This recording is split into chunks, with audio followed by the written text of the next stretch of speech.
Good morning. कैसे हैं आप लोग? उम्मीद करते हैं अच्छे होंगे। तो आज हम लोग एक नया चैप्टर चालू करने वाले हैं, डिसोल्यूशन ऑफ पार्टनरशिप फर्म। क्या मतलब है डिसोल्यूशन ऑफ पार्टनरशिप फर्म का? वैसे तो आपको मतलब पता होगा डिसोल्यूशन का क्या मतलब है, बट फिर भी ना बहुत सारे नालायक बच्चे होते हैं जिनको पता ही नहीं होता है कि डिसोल्यूशन का क्या मतलब है। डिज़ोल्व होना। अब डिज़ोल्व होने का क्या मतलब है? मतलब जैसे पानी में चीनी डिज़ोल्व होकर ख़त्म हो जाती है, इसी तरीके से डिसोल्यूशन का मतलब है कि एक कंपनी या एक फर्म ख़त्म हो जाए, बंद हो जाए। नॉर्मली बंद क्यों होती है? बहुत सारे रीज़न हो सकते हैं, बहुत सारे लॉसेस हो रहे हैं, बिज़नेस में आपस में पार्टनर्स के बीच में लड़ाई हो गई, सारे पार्टनर्स के बीच में कुछ ना कुछ ऐसी चीज़ हो गई कि इनको डिज़ोल्व करने की ज़रूरत पड़ गई। तो हमारा मैटर ये नहीं है कि क्यों हो रही है, हम लोग को डिसोल्यूशन में देखना है कि क्या अकाउंटिंग ट्रीटमेंट हम लोग करेंगे अगर फर्म बंद होती है तो। अच्छा, एक एग्ज़ाम्पल देते हैं। मान लो जितना भी आपको नज़र आ रहा है, आपको नज़र आ रहा होगा ये बोर्ड, ये मार्कर, ये लाइट। सपोज़ ये एक मेरा बिज़नेस है जिसमें एक बोर्ड है, एक मार्कर है, लाइट है और भी कई सारी चीज़ें हैं। मैंने कहा कि मुझे अब बेच के सब कुछ बेच के बंद करना है, अब मुझे अपने गांव जाना है, ऐसे मैंने बोला। तो आपके मन में क्या आता है कि सब कुछ मैं बेचूंगा, जो मुझे पैसा मिलेगा मैं वो पैसा लेके अपने घर चला जाऊंगा।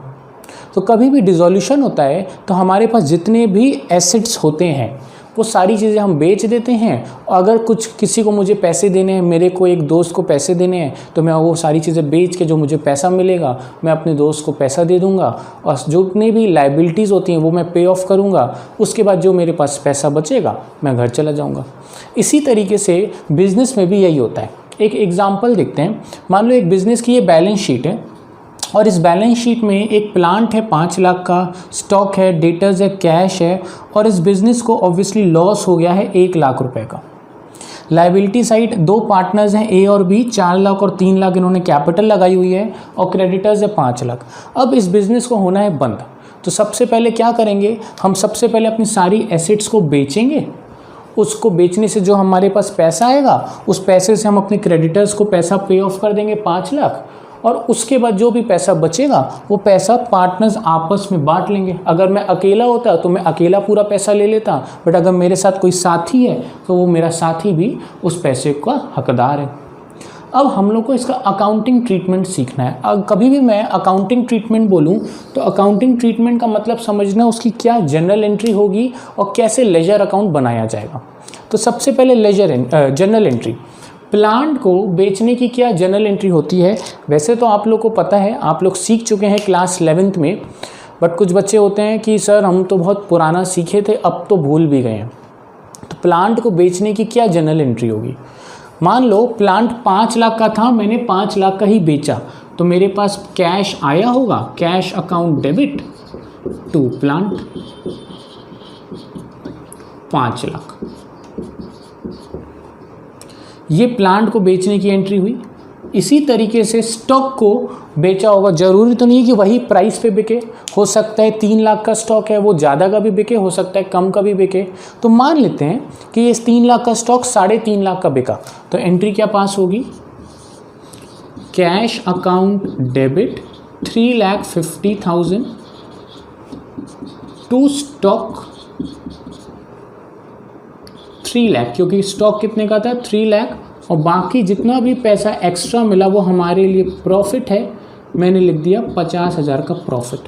अब आप खुद बताओ ये प्रॉफिट का हकदार कौन है? इस प्रॉफिट का हकदार कौन है? ए और बी है, दोनों पार्टनर है। इनका जो भी रेशियो गिवन होगा क्वेश्चन में, मान लेते हैं इस क्वेश्चन में इनका रेशियो है ए और बी का 1:1, तो इस प्रॉफिट को ए और बी में मिल जाएगा 25,000। एंट्री क्या होगी? Profit account debit to A to B 25,000 each. Sorry 50,000 है, 25,000 ईच। इस तरीके से इस प्रॉफिट की जनरल एंट्री हो गई। एग्जैक्टली यही तरीका हम लोग डेटर्स के केस में भी फॉलो करेंगे। कैश का तो जितना भी अमाउंट है वो पार्टनर्स ले लेंगे, और फिर लॉस भी पार्टनर्स आपस में शेयर करेंगे। तो ये तो हुई जनरल एंट्री की बात। अगर हम कहते हैं कि लेजर अकाउंट बनाओ। मैं ये सब क्यों सिखा रहा हूँ, अभी मैं आने वाला हूँ जो आपकी बुक में है वो चीज़ें कैसे बनी। जो आपकी बुक में एक अकाउंट है रियलाइजेशन अकाउंट, मैं उसी के प्रोसेस में आपको सिखा रहा हूँ कि रियलाइजेशन अकाउंट क्यों बनाते हैं। तो बेसिक तरीका तो यही है, कुछ भी नया तो है नहीं। इसी तरीके से अगर हम बोलते हैं प्लांट का लेजर अकाउंट बनाना है, तो प्लांट का लेजर अकाउंट कुछ ऐसा बनेगा। ये डेबिट साइड होती है और ये क्रेडिट साइड होती है। जब प्लांट का लेजर अकाउंट बनाओगे तो सबसे पहले इसका ओपनिंग बैलेंस लिखोगे। ओपनिंग बैलेंस कहाँ से देख के लिखोगे? बैलेंस शीट में से। अब एसेट्स है तो एसेट्स का नेचर छोटे में पढ़ा होगा तुम लोग ने, मॉडर्न अप्रोच याद है, क्लास 11th में पढ़ा था। मॉडर्न अप्रोच में एसेट्स का नेचर होता है डेबिट नेचर। तो प्लांट का ओपनिंग बैलेंस किस तरफ शो होगा? डेबिट साइड में, to balance brought down 5 lakh से। ये तो इसकी ओपनिंग बैलेंस की एंट्री हुई। फिर ये जो बेचने की एंट्री है इसकी क्या एंट्री पास करेंगे? By cash 5 lakh. प्लांट का अकाउंट हो गया क्लोज। एग्जैक्टली यही तरीके से सारे एसेट्स के अकाउंट या सारे एसेट्स के लेजर अकाउंट बनाएंगे। अभी मैंने प्लांट का बनाया, अब मैं स्टॉक का भी बना के दिखा देता हूँ। सबसे पहले opening balance, to balance brought down 3 lakh. अब इस एंट्री को देखो और ये बताओ कि बाय स्टॉक लिख दोगे, सॉरी बाय कैश लिख देंगे 3,50,000। जो 50,000 एक्स्ट्रा है ये हो गया आपका प्रॉफिट 50,000। और ये प्रॉफिट किस में डिस्ट्रीब्यूट हुआ है? ए और बी में। तो मैंने यहाँ लिख दिया बाय ए बाय बी 25,000 ईच। तो कहने का मतलब है हर अकाउंट, हर एसेट का एक अकाउंट बनाओ, उस अकाउंट से उसका प्रॉफिट या लॉस निकालो और वो प्रॉफिट या लॉस ए और बी में ट्रांसफ़र करो। ये तरीका होता है इन सिंपल वर्ड्स। बट अगर हम ये प्रोसीजर फॉलो करेंगे कि पहले एक एक की जनरल एंट्री पास करेंगे, फिर एक एक का लेजर अकाउंट बनाएंगे, तो बहुत बड़ा हो जाएगा। क्योंकि एक्चुअली बिजनेस की बैलेंस शीट में सिर्फ 4-5 एसेट्स तो होते नहीं है, उसमें तमाम एसेट्स होते हैं। तो आप हर एसेट्स का लेजर अकाउंट बनाएंगे तो वो ख़त्म ही नहीं होगा और गलती होने की चांसेस बढ़ जाएंगे। इसलिए बोला गया कि जितने भी एसेट्स हैं उन सारे एसेट्स को ट्रांसफ़र कर दो। जितने भी एसेट्स हैं उन सारे एसेट्स के बदले में एक अकाउंट बना दो, रियलाइजेशन अकाउंट। सारे एसेट्स को रियलाइजेशन के नाम पे ट्रांसफ़र करो और इससे एक रियलाइजेशन अकाउंट बनाओ। कैसे बनाते हैं रियलाइजेशन अकाउंट या कैसे ट्रांसफ़र करेंगे, आइए वो समझते हैं।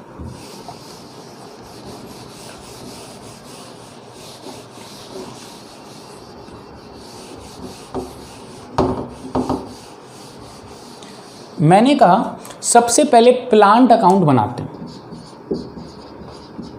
प्लांट अकाउंट में आपने अभी देखा ओपनिंग बैलेंस यहाँ पे लिखते हैं, to balance brought down 5 lakh. इसको ट्रांसफ़र करना है रियलाइजेशन में, by realisation opposite side 5 lakh. Account हो गया ख़त्म।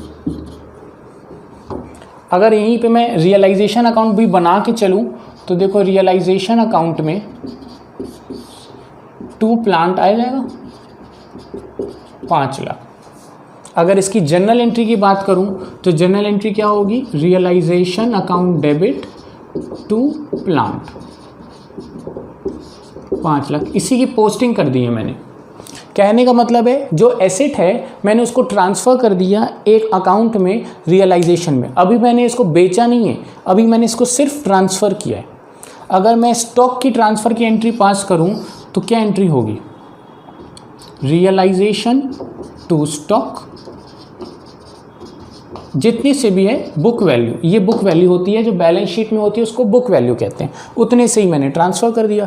तो अगर स्टॉक का अकाउंट बनाने को बोला जाए तो आप कुछ इस तरीके से बनाएंगे, to balance brought down 3 lakh और इधर लिख देंगे बाय रियलाइजेशन 3 लाख। रियलाइजेशन में 2 स्टॉक लिख देंगे। ये मैं सिर्फ कॉन्सेप्ट सिखा रहा हूँ कि कैसे रियलाइजेशन में ये चीज़ें आईं, ठीक है। इसी तरीके से डेटर्स का भी अकाउंट बनाएंगे और यहाँ पे लिख देंगे टू डेटर्स 1 लाख। कैश का भी यही करेंगे, बट जनरली हम लोग कैश का एक सेपरेट अकाउंट बनाएंगे। हमने कहा कि हम एक कैश का अकाउंट बनाएंगे, कैश को हम रियलाइजेशन में ट्रांसफ़र नहीं करेंगे। तो उसका अकाउंट कैसे बनाया जाएगा? बिल्कुल ऐसे ही बनाया जाएगा, to balance brought down 2 lakh. अब कैश को मैंने ट्रांसफ़र नहीं किया रियलाइजेशन में, तो रियलाइजेशन में भी कैश आया ही नहीं। इसी तरीके से प्रॉफिट एंड लॉस क्या हम रियलाइजेशन में ट्रांसफ़र करेंगे? देखो, रियलाइजेशन में वही चीज़ें ट्रांसफ़र की जाती हैं, मैं दोबारा बता दूं, रियलाइजेशन में वही चीज़ें ट्रांसफ़र की जाती हैं जिसको हम बेचेंगे आगे चल के, जिसको हमको बेचने का मूड हो, जो बिक सके। कोई लॉस कोई चीज़ है क्या? लॉस कोई चीज़ नहीं है। लॉस तो कंपनी का या बिजनेस का लॉस है जो पार्टनर्स बियर करेंगे। तो ये लॉस कहाँ जाएगा? पार्टनर्स के अकाउंट में जाएगा। सेम पार्टनर्स का भी कोई अकाउंट है क्या? पार्टनर्स का जब हम अकाउंट बनाएंगे उनका ये बैलेंसेस उसमें लिखेंगे। क्रेडिटर्स जैसे लायबिलिटीज़ है, इसका भी जब हम अकाउंट बनाएंगे तो कुछ इस तरीके से क्रेडिटर्स का अकाउंट बनेगा। ये हो गया creditors. Opening balance credit side चली जाती है, by balance brought down 5 lakh, और इसको रियलाइजेशन में ट्रांसफ़र कर दिया ऑपोजिट साइड लिख के, क्योंकि इसको बैलेंस करना था। यहाँ पे रियलाइजेशन इस साइड है तो इधर आ जाएगा बाय क्रेडिटर्स 5 लाख। अगर मैं इसकी जनरल एंट्री की बात करूँ तो जनरल एंट्री क्या होगी? Creditors account debit to realisation 5 lakh, ये इसकी जनरल एंट्री होगी। अब घबराओ मत, क्योंकि अच्छी बात आने वाली है। अच्छी बात यह है कि आपके कोर्स में कोई एसेट या कोई लायबिलिटी का अकाउंट मांगता नहीं है। मांग सकता है पर आपसे पूछा नहीं जाएगा, घबराओ मत। ये तो सिर्फ कॉन्सेप्ट के लिए था। आपसे सिर्फ बोला जाएगा कि रियलाइजेशन अकाउंट बना के दिखाओ, कैश अकाउंट बना के दिखाओ, और भी 2 ऐसे अकाउंट हैं जो आपसे पूछे जा सकते हैं। तो अब मैं बताने वाला हूँ कि कौन कौन से अकाउंट आपसे बनाने को पूछे जा सकते हैं। आओ,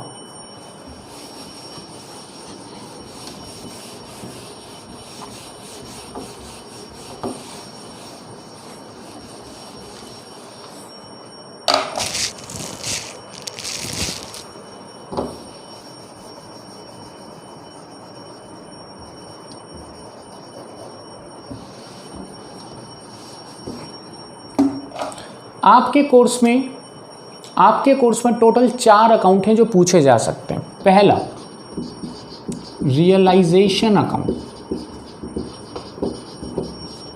दूसरा, पार्टनर्स कैपिटल अकाउंट।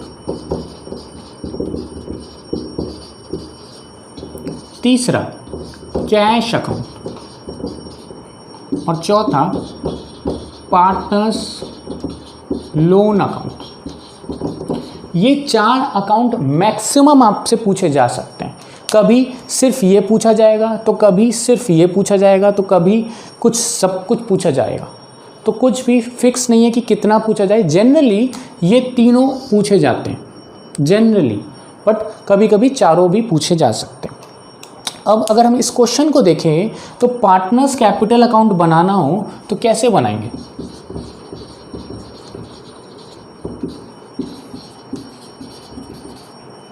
इस क्वेश्चन में मैं सारे अकाउंट बना के दिखा दे रहा हूँ, रियलाइजेशन भी बना के दिखाई देते हैं। तो आओ जी,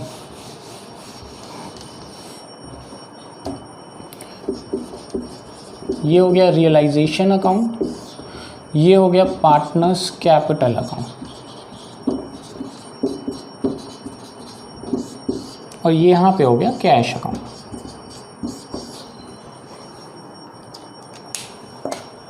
सारे एसेट्स को उठाओ, प्लांट जिसके जिसके अकाउंट नहीं बनाए, जैसे प्लांट का क्या अकाउंट नज़र आ रहा है? नहीं आ रहा है, तो सारे एसेट्स डेबिट साइड में भेज दो। To plant 5 lakh, to stock 3 lakh, ऐसे ही टू डेटर्स। अब देखो, कैश का अकाउंट बनाया हुआ है तो कैश रियलाइजेशन में नहीं जाएगा, कैश अपने अकाउंट में जाएगा। टू ओपनिंग बैलेंस मतलब बैलेंस ब्रॉट डाउन, क्योंकि इसको ट्रांसफ़र ही नहीं किया गया। जो प्रॉफिट एंड लॉस है ये पार्टनर्स बियर करेंगे, तो पार्टनर्स के अकाउंट में डेबिट साइड लिख दो टू प्रॉफिट एंड लॉस। 50,000 ए और बी दो पार्टनर हैं, तो मैंने दोनों में लिख दिया टू प्रॉफिट एंड लॉस 50,000। याद रखो और ध्यान से सुनो, जितने भी एसेट्स हैं कोई ना कोई हमेशा डेबिट साइड पे ही जाएंगे। देखो यहाँ गया या यहाँ गया या यहाँ गया, सब कुछ डेबिट साइड में ही गया, और हर चीज़ कहीं ना कहीं जाएगी ज़रूर, एक ही जगह जाएगी। जैसे प्लांट सिर्फ रियलाइजेशन में गया, ऐसा नहीं है कि प्लांट रियलाइजेशन में भी गया और पार्टनर्स कैपिटल में नहीं। तो जितनी भी बैलेंस शीट की चीज़ें हैं वो सिर्फ एक ही जगह जाती है। सेम लाइबिलिटीज़ में भी उठाओ, कैपिटल पार्टनर्स कैपिटल में जाएगी credit side, by balance brought down 4 lakh 3 lakh. Creditors चला गया यहाँ पे रियलाइजेशन में, बाय क्रेडिटर्स 5 लाख। तो कहने का मतलब है बैलेंस शीट से कैसे चीज़ें उतारनी है वो मुझे इस वीडियो में बताना था। सारे एसेट्स कहीं ना कहीं डेबिट साइड में जाएंगे और एक ही अकाउंट में जाएंगे, सारी लायबिलिटीज़ कहीं ना कहीं क्रेडिट साइड में जाएंगी और एक ही अकाउंट में जाएंगी। बट अभी क्वेश्चन पूरा नहीं हुआ है क्योंकि क्वेश्चन मैंने पूरा बनाया ही नहीं। तो अभी तो ये सिर्फ कॉन्सेप्चुअल क्लास थी, मुझे बताना था कि हम लोग रियलाइजेशन में सारे एसेट्स को क्यों ट्रांसफ़र करते हैं, क्योंकि अगर हम अलग अलग लेजर अकाउंट बनाएंगे तो बहुत बड़ा हो जाएगा। तो सारे लेजर को ना बना के सारे लेजर के बदले में एक एसेट और लायबिलिटी का अकाउंट बना दिया, रियलाइजेशन उससे छोटा हो गया। तो मैं ये बोल सकता हूँ कि रियलाइजेशन में सारे एसेट्स और लायबिलिटीज़ जाती हैं। अब यहाँ पे भी बच्चे गलती करते हैं क्योंकि उनको पता ही नहीं है कि कौन सी चीज़ एसेट है और कौन सी चीज़ एसेट नहीं है। जैसे कि अभी भी काफ़ी बच्चे कंफ्यूज हो गए होंगे कि सर प्रॉफिट एंड लॉस तो एसेट में ही लिखा है, तो वो लोग बच्चे समझ गए होंगे कि ये भी एसेट में ही जाएगा। नहीं, प्रॉफिट एंड लॉस या फिक्टिशियस एसेट या और भी कई तरीके के एसेट होते हैं जो एक्चुअली एसेट काउंट नहीं होते हैं। तो वो हम लोग अगली क्लास में सीखेंगे कि कौन कौन से एसेट्स या कौन कौन सी ऐसी लायबिलिटीज़ हैं जिनको हम एसेट्स या लायबिलिटी साइड लिखते ज़रूर हैं बट उसको हम एसेट या लायबिलिटी काउंट नहीं करते हैं, वो रियलाइजेशन में नहीं जाते, वो कहीं और जाते हैं। तो ये सारी चीज़ें हम लोग अगले वीडियो में सीखेंगे और कुछ क्वेश्चंस भी करेंगे, बेसिक क्वेश्चंस। फिर हम लोग स्टेप बाय स्टेप जो कॉन्ट्राडिक्ट या कॉम्प्लिकेटेड आपके टॉपिक होंगे उसको भी हम लोग समझेंगे। ठीक है, तो आज के वीडियो के लिए इतना ही, कॉन्सेप्चुअल वीडियो था। अगले वीडियो में हम लोग इसके आगे और नेक्स्ट पार्ट करेंगे जिसमें एसेट्स और लायबिलिटीज़ के बारे में सीखेंगे। ठीक है, तो थैंक यू वेरी मच।